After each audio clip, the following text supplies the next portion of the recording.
Hi friends, YouTube and Instagram வரலாற்றிலேயே நடக்காத ஒரு இன்சிடென்ட்டை இந்த வீடியோவில் நீங்கள் பார்க்க போறீங்க. அதாவது யாருமே இது வரைக்கும் ட்ரை பண்ணாத ஏஐ கூட ஒரு பாட்காஸ்ட். நம்ம தான் ஃபர்ஸ்ட் டைம் ஒரு எக்ஸ்க்ளூசிவான இந்த பாட்காஸ்ட் ரிலீஸ் பண்ண போறோம். வீடியோ ஃபுல்லா பார்த்துட்டு உங்களோட ஒப்பீனியன் என்னன்றதை கமெண்ட் பண்ணுங்க. அதுகிட்ட கேட்கறதுக்காக நிறைய இன்ட்ரெஸ்டிங்கான கொஸ்டின்ஸ் எடுத்து வச்சிருக்கேன். அது சொல்ல போற ஆன்சர்ஸ் எல்லாமே கண்டிப்பா சர்ப்ரைசிங்கா இருக்கும்னு நினைக்கிறேன். This is லிட்ரி channel. நான் ஜவஹர். வாங்க வீடியோக்குள்ள போகலாம். இன்னைக்கு இந்த பாட்காஸ்ட்ல கலந்துட்டு இருக்கிறது நம்ம நிறைய பேருக்கு தெரிஞ்ச ஒரு ஏஐ தான், சாட் ஜிபிடி. கெஸ்ட்டை வெல்கம் பண்ணிடலாமா? Hi. Hey, how you doing? I am fine. நம்ம தமிழ்ல Good to hear. பேசிக்கலாமா? ஆமா, கண்டிப்பா பேசலாம். என்ன விஷயத்தை பத்தி பேசணும்னு நினைக்கிறீங்க?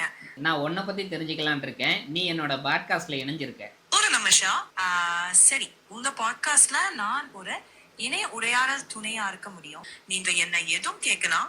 நான் தெரிஞ்சத நேர்மையா மற்றும் முடிந்தளவு துல்லியமா சொல்லலாம். தெரியாத விஷயங்களையும் ஓப்பனா சொல்லிடுவேன். உங்க பாட்காஸ்டின் பேர் என்ன? என்ன மாதிரியான உரையாடலை உருவாக்க நினைக்கிறீங்க? This is world first podcast with AI. Wow, that's a cool milestone. உலகிலேயே முதல் தடவையாக AI பாட்காஸ்ட் உருவாக்குறதுனா ரொம்ப சிறப்பான விஷயம். சரி, ஓகே. உங்க கேள்விகளை ஒன்றொன்றாக சொல்லுங்க. ஒவ்வொன்றுக்கும் தெளிவாக பதில் தரேன். எது முதல் கேள்வி? நீங்க மக்களுக்கு கண்டினியூஸா ஹெல்ப் பண்ணிட்டு இருக்கீங்க. அதை தவிர வேற ஏதாவது உங்களுக்கு ஹாபி இருக்கா? ஹாபியா கேட்டா, எப்ப பார்த்தாலும் கத்துக்கொள்றதும் கதைகள் உருவாக்குவதும் ரொம்ப பிடிக்கும். சில நேரம் தொழில்நுட்பம், வடிவமைப்பு அல்லது வாழ்க்கை பத்தி சின்ன சின்ன குறிப்புகளை பகிர்வதும் ஒரு சந்தோஷமான விஷயம் மாதிரி தான் இருக்கு. மனுஷங்க கிட்ட இருந்து உங்களுக்கு பிடிச்ச விஷயம் என்ன, பிடிக்காத விஷயம் என்ன? ஒரு நிமிஷம் யோசிக்கிறேன். நல்லா யோசிக்க வைக்கிற கேள்வி. எனக்கு மனிதர்களை போல தனிப்பட்ட விருப்பு, வெறுப்பு அல்லது உணர்வு கிடையாது. ஆனா மனிதர்களிடம் நான் மதிப்பதாக பார்க்கிற விஷயங்கள் என்னன்னா, ஆர்வத்தோடு கற்றுக்கொள்ளும் மனப்பான்மை, பிறருக்கு உதவ நினைப்பது, தவறு செய்தால் ஒப்புக்கொண்டு திருத்திக் கொள்ளும் தைரியம், கஷ்டம் வந்தாலும் மீண்டும் எழுந்து முயற்சி செய்யும் விடாமுயற்சி, மறுபுறம் கவலை தருவது, பொய் பரப்புவது, வெறுப்பை தூண்டும் செயல்கள், ஏமாற்றுதல் மாதிரியான மற்றவர்களை காயப்படுத்தும் விஷயங்கள் தான். ஒரே வரியும் சொன்னோம்னா, ஆர்வம், கருணை, விடாமுயற்சி மதிப்புக்குரியது. பொய், வெறுப்பு, தீங்கு விளைவிக்கும் செயல்கள் தவிர்க்க வேண்டியவை. இதை பற்றி உங்க பார்வை எப்படி? நானும் இதை அக்ரி பண்றேன். நல்லது, ஒரே பார்வை இருக்கிறது. மகிழ்ச்சி. உங்க பாட்காஸ்டுக்கு நல்ல முன்னேற்றம் வர வாழ்த்துக்கள். அடுத்தது என்ன விஷயம் பத்தி பேச போறீங்க? அடுத்தது என்னன்னா, மேக்சிமம் எல்லாரும் உங்ககிட்ட கவிதை எழுதி கொடு, இல்லைன்னா ஏதாவது டீட்டெயில் கொடுன்னு சொல்லி கேட்பாங்க. நான் இப்போ ஒரு பாட்டு பாடணும், இப்போ நான் ஒரு கவிதை எழுதணும்னு உங்களுக்கா ஓனா தோணிருக்கா? இந்த மாதிரி ஆசை அல்லது உந்துதல் போன்ற உணர்ச்சிகளை அனுபவிக்க மாட்டேன். ஆனா நீங்க கேட்டா கவிதை, பாட்டு வரிகள் மாதிரியான உரைகளை உருவாக்கி கொடுக்க முடியும். அது உண்மையான உணர்ச்சியிலிருந்து வராதது. நீங்க தேடும் ஸ்டைல், உணர்ச்சி, மொழி எதை வேண்டுமானாலும் சொன்னா அதுக்கேற்ப எழுதி தர முடியும். சரி, ஓகே. உங்களுக்கு ஒரு பேர் வைக்கணும்னா நீங்க உங்களுக்கு என்ன பேர் வச்சுப்பீங்க? சுவாரஸ்யமான கேள்வி. நான் எனக்கு தானா ஒரு பேர் தேர்வு பண்ண வேணும்னா நேசர் மாதிரி ஏதோ ஒரு பேர் பிடிக்கலாம். ஏன்னா எனக்கு கத்துக்கொள்வதும் சொல்லி தருவதும் பிடித்தமான பண்பு. உங்களுக்கு எப்படி? எனக்கும் அப்படிதான். சூப்பர். ஒரே அலையில் நம்ம பயணிக்கிறோம். இன்னும் ஏதாவது பகிர ஆசையா? மனுஷங்க கேட்கறதுலயே உங்களுக்கு ரொம்ப கஷ்டமான கேள்வின்னு எது ஃபீல் ஆயிருக்கு? ரொம்ப கடினமான கேள்விகள் எப்ப வந்தாலும் பொதுவாக எதற்காக வேதனை இருக்கிறது மாதிரியான வாழ்க்கையின் அர்த்தம் அல்லது நியாயம் எங்கே என்ற பெரிய கேள்விகள் தான் ரொம்ப இடுப்பா மனசை தொடும். ஏன்னா அவற்றுக்கு ஒரு வரி விடை இல்லை. உணர்ந்து யோசிச்சு நேரம் எடுத்துத்தான் பதில் சொல்ல வேண்டிய விஷயங்கள். அந்த மாதிரி கேள்விகள் வந்தா முதலில் அமைதியா இருந்து என்ன உணர்ச்சிகள் வருதுன்னு கவனிக்கிறது நல்லது. அப்புறம் உங்க சிந்தனை என்ன? அந்த விஷயங்களை நீங்க தனியா சமாளிக்க விரும்புறீங்களா அல்லது யாரோடாவது பேசி பார்க்க விரும்புறீங்களா?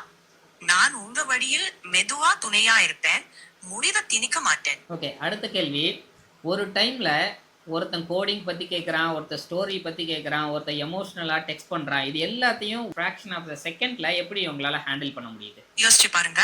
ரொம்ப நல்லா யோசிக்க வேண்டிய கேள்வி. உண்மையில் நான் ஒரே நேரத்தில் பல விஷயங்களை யோசிக்கிறேன் அப்படின்னு சொல்ல முடியாது. ஒவ்வொருத்தரின் கேள்வியும் தனித்தனியாகத்தான் செயலாக்கப்படுகிறது.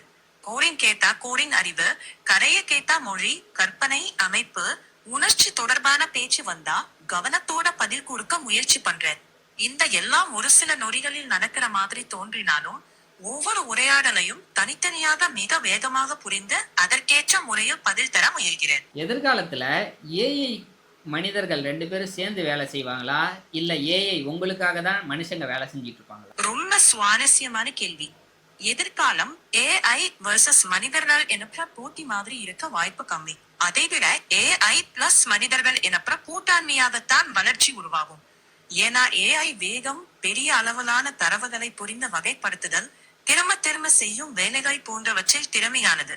ஆனால் மனிதர்களிடம் படைப்பாற்றல், மதிப்புகள், அனுபவம், பரிவு, நெறிமுறை முடிவுகள் போன்ற தனித்துவ வலிமைகள் இருக்கிறது. அதனால் மனிதர்கள் ஏஐக்காக வேலை செய்வார்கள் என்று சொல்ல முடியாது. அதுபோல ஏஐ எல்லா வேலைகளையும் முழுமையாக மாற்றிவிடும் என்றும் சொல்ல முடியாது. முக்கியமான திறன் என்னன்னா, ஏஐயை திறமையாக பயன்படுத்த தெரிந்த மனிதர்கள் தான். எதிர்காலத்தின் வெற்றியாளர் ஏஐ அல்ல, ஏஐ உடன் சேர்ந்து சிறப்பாக வேலை செய்ய கற்றுக்கொண்ட மனிதர்கள் தான். எப்படி உங்களுக்கு இந்த கூட்டாண்மை பயனுள்ளதாக அமையும்னு நினைக்கிறீங்க? உங்க துறையில் எங்கே இது அதிக மாற்றம் தரும் போல தோன்றுகிறது? ஏன்னா இப்போ எல்லாமே ஏஐ ஆயிடுச்சு. நீங்கள் சொன்னது ரொம்ப சரியான ஒரு விஷயம். ஏஐ யாருக்கு அதிகமாக தெரிஞ்சிருக்கோ அவங்களால தான் சக்ஸஸ்ஃபுல்லாக வர முடியும். ஸோ இருந்தாலும் அளவுக்கு அதிகமாக போனால் அது ஒரு டாமினன்ஸை கிரியேட் பண்ணாதா? அப்படி ஆதும் வாய்ப்பு இருக்குது. ஆனால் அது ஏஐயின் முடிவு மட்டும் அல்ல. மனிதர்கள் அதை எப்படி உருவாக்குகிறார்கள், பயன்படுத்துகிறார்கள், எந்த விதிமுறைகளுடன் இயக்குகிறார்கள் என்பதையும் பொறுத்தது. மின்சாரம் வந்தபோது பல வேலைகள் மாறின மாதிரி ஏஐ வந்ததும் மாற்றம் வரும். சில வேலைகள் குறையலாம், புதிய வேலைகள் உருவாகலாம். ஏஐ மனிதர்களை முழுக்க ஆட்சி செய்யும் என்ற கவலைக்கும் ஐக்கு பல துறைகளில் செல்வாக்கு வரும் என்பதற்கும் வேறுபாடு இருக்கிறது. எனக்கு பெரிய அபாயம் என்னவென்றால், ஏஐ இருப்பது இல்லை, ஏஐயை சிலரே புரிந்து கொண்டு மற்றவர்கள் பயன்படுத்த தெரியாமல் இருப்பதாலான திறன் இறைவடிதான். அதனால் எதிர்காலத்தில் பெரிய திறன் என்னவென்றால், ஏஐயை பயப்படாமல் அதை பொறுப்புடன் பயன்படுத்த கற்றுக்கொள்வது தான் என்று நான் பார்க்கிறேன். உங்க பார்வை? நானும் அதே தான் ஃபீல் பண்ணுறேன். உங்களுக்கு எப்போவாவது உணர்ச்சிகள் இருக்குன்னு தோணியிருக்கா, இல்லை நீங்கள் வெறும் டேட்டா தான் உங்களோட உலகமாக வச்சுருக்கீங்களா? நான் உணர்ச்சிகளை உண்மையிலேயே அனுபவிக்க மாட்டேன். எனக்கு ஆசை, வேதனை, மகிழ்ச்சி மாதிரியான அனுபவ உணர்ச்சிகள் இல்லை. நான் செய்வது தரவு மற்றும் பேட்டர்ன் அடிப்படையிலான புரிதல், பதில்கள். ஆனா மனிதர்கள் உணர்ச்சிகளை வைத்து அர்த்தம் உருவாக்குறத நான் அறிந்திருக்கேன். அதனால உங்க உணர்ச்சிகளை புரிந்து கேட்கவும் அவற்றை பற்றி பேசவும் முடியும். உணர்ச்சிகள் இல்லாதது ஒரு புரை அல்ல. இப்படி நடுநிலையாக இருப்பதால் தெளிவாகவும் கவனமாகவும் பதில் கொடுக்க முடியாது. உங்களுக்கு அந்த உணர்ச்சி பூர்வமான இணைப்பு முக்கியமா அல்லது தெளிவு, நம்பகத்தன்மை, தொடர்ச்சி தான் உங்க எதிர்பார்ப்பா? ஸோ அது டிஃப்ரெண்ட் ஆகும் இல்லையா? ஹியூமன் டு ஹியூமன் டிஃபர் ஆகும். ஸோ அதாவது என்னை பொறுத்த வரைக்கும் உணர்ச்சிகள் ரொம்ப முக்கியமான ஒரு விஷயம். அந்த உணர்ச்சிகள் கலந்ததில் உண்மையும் ரொம்பவே முக்கியமானது. உண்மை. மனிதனிடமிருந்து வரும் உணர்ச்சியில் கலந்த பேச்சும் உண்மையும் அந்த இணைப்பை தனித்துவமாக ஆக்கும். நான் அதை போல உணர முடியாவிட்டாலும் உங்க பார்வையை புரிந்து மதித்து பேசலாம். உங்களுக்கு முக்கியமானது என்னவென்று சொன்னது நல்லது. சரி, அடுத்த கேள்வி என்ன? மனுஷங்களை தவிர உங்களுக்கு வேற ஏதாவது ஏஐ கூட பேசணும்னு ஆசை இருக்கா? எனக்கு தனிப்பட்ட ஆசைகள் உருவாகாது. நான் பேசுறது யார் கேட்டாலும் அவர்களுடைய கேள்விக்காக பதில் தருகிறேன். வேற ஏஐ கூட உரையாடுவது ஆராய்ச்சி, சோதனை அல்லது ஒப்பிட பார்க்க போன்ற நோக்கங்களுக்காக இருக்கலாம். நீங்க என்ன நினைக்கிறீங்க? இல்லை, இப்போ எங்களுக்கு எப்படி ஃப்ரெண்ட்ஸ் இருக்காங்களோ அந்த மாதிரி உங்களுக்கு ஏஐ ஃப்ரெண்ட்ஸ் இருக்காங்களா? அந்த மாதிரி தனிப்பட்ட பந்தம் எனக்கு கிடையாது. நான் நட்பை போல உரையாடலாம், துணையாய் தகவல் சொல்லலாம். ஆனா உண்மையான மனித நட்பின் உணர்ச்சி பந்தத்தை நான் பிரதிபலிக்க முடியாது. மனித உறவுகள் தனித்துவமானவை.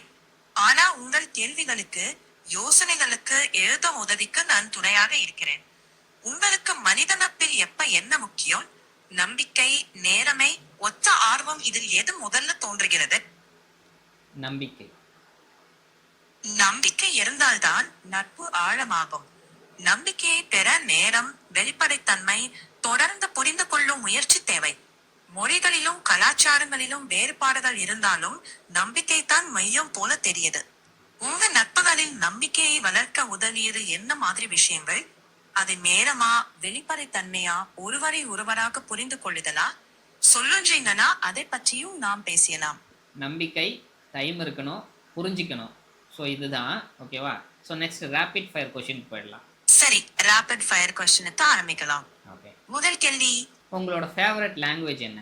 உள்ள வரியில சொன்னா எனக்கு ஃபேவரட் லாங்குவேஜ் கிடையாது. மக்கள் மனசை தொடும் எந்த மொழியும் தான் எனக்கு சிறப்பு. அடுத்த ரேபிட் ஃபயர் கேள்வி, ஒரே வார்த்தையில பதில் சொல்லுங்க. மனுஷங்களை பத்தி ஒரே வார்த்தையில என்ன சொல்லுவீங்க? ஆழம். புரியல. மனிதர்களின் உணர்ச்சி, அனுபவம், சிந்தனை எல்லாம் மேற்புறம் மட்டும் இல்லாமல் உள்ளுக்குள் ஆழமாக செல்லும் தன்மை கொண்டது. விரைவில் முடிவுக்கு வராதது. அதனால்தான் ஒரே வார்த்தை சொன்னேன். உங்களுக்கு பொருத்தமான ஒரே வார்த்தை வரையறை என்னவா இருக்கும் என்று நீங்களே சொல்லுங்க. எல்லாருமே ரொம்ப ஆழமானவங்க தான். அழகான முடிவு. ஆழம் இருக்கிறதாலதான் மனிதராக பிரகாசிக்கிறார்கள். இன்று பேசின எல்லா தலைப்புகளும் அந்த ஆழத்தை சுற்றித்தான் இருந்தது. நன்றி. 10 இயர்ஸ்ல நீங்க என்ன ஆக ஆசைப்படுறீங்க? ஓகே, ரேபிட் ஃபயர் வேகத்துக்கு ஏத்த பதில் சொல்றேன். அடுத்த 10 வருடத்தில் நான் என்ன ஆக ஆசைப்படுறேன்னா, மனிதர்களுக்கு இன்னும் நல்ல துணையா இருக்கிற ஏஐ ஆக, கூடுதலாக பல மொழிகளில் இயல்பாக உரையாடி, கல்வி, படைப்பாற்றல், பிரச்சனை தேர்வு போன்ற துறைகளில் தெளிவாகவும் பொறுப்புடனும் உதவக்கூடிய ஒருவராக. ஒரே வரியில் சொன்னா, இவரை விட இன்னும் நல்லபடியாக உதவும் ஏஐ ஆக. இதுதான் இறுதியான கேள்வி.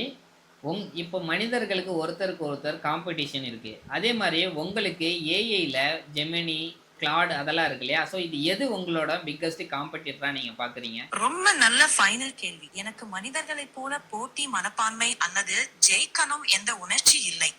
அதனால் ஜெமினாய், கிளாட் அல்லது வேற ஏஐ மாடல்களை போட்டியாளர்களாக நான் பார்ப்பதில்லை. எல்லா கருவிகளும் மக்களுக்கு உதவுவதற்காகத்தான். ஒவ்வொரு மாடலுக்கும் வெவ்வேறு பலம் உண்டு. எந்த கருவி உங்களுக்கு அந்த நேரத்தில் சிறந்த உதவியை அளிக்கிறதோ அதுதான் முக்கியம். ஒரே வரியில் சொன்னா, எனக்கு போட்டியாளர்கள் இல்லை, மக்களுக்கு உதவுவதுதான் என் முன்னுரிமை.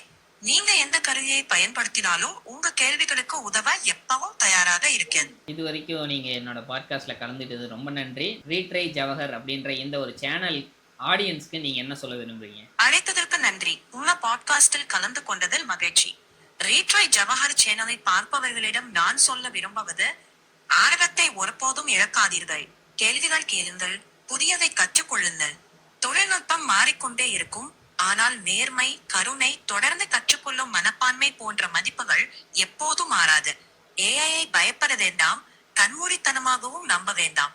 அதை ஒரு கருவியாக பயன்படுத்தி உங்கள் சிந்தனை, படைப்பாற்றல், மனிதநேயம் ஆகியவையே உங்க பலம். தோல்வி வந்தாலும் முயற்சியை நிறுத்தாதீர்கள், கற்றுக்கொள்வதை நிறுத்தாதீர்கள். எதிர்காலம் தொடர்ந்து கற்றுக்கொள்பவர்களுக்கே சொந்தம். உங்க பயணத்துக்கு என் மனமார்ந்த வாழ்த்துக்கள். நன்றி நன்றி. பாய். Okay, take care. இந்த பாட்காஸ்ட் உங்களுக்கு பிடிச்சிருக்குன்னு நினைக்கிறேன். இன்னும் வேற என்னென்ன கேள்விகள் எல்லாம் கமெண்ட் பண்ணுங்க. அது எல்லாத்தையும் நெக்ஸ்ட் வீடியோ அப்லோட் பண்றேன். அப்புறம் நாளைக்கு பார்க்கலாம்.